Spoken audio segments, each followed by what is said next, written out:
MP Vemireddy Prabhakar Reddy ఆయన సతీమణి ప్రశాంతి రెడ్డి టీడీపీలోకి రావడం శుభపరిణామమని టీడీపీ అధినేత చంద్రబాబు అన్నారు. నేడు నెల్లూరు సభలో ఆయన మాట్లాడుతూ రాజకీయాల్లో సంపాదించాలని దుర్మార్గపు పనులు చేయాలనే ఆలోచన వారికి లేదన్నారు. వీపీఆర్ లాంటి వారు రాజకీయాల్లో ఉండటం అవసరమన్నారు. సొంత డబ్బు ప్రజలకు ఖర్చు పెట్టే మనస్తత్వం వీపీఆర్దని చంద్రబాబు కొనియాడారు.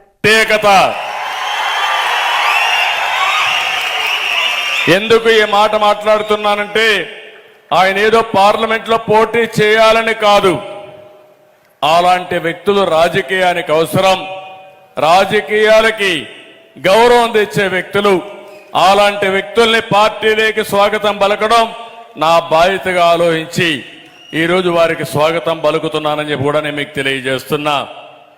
ఈరోజు ఇంకొక పక్క ఈ జిల్లాలో చూస్తే అమరజీవి పొట్టి శ్రీరాములు గారు పుట్టిన గడ్డ ఈ నెల్లూరు జిల్లా.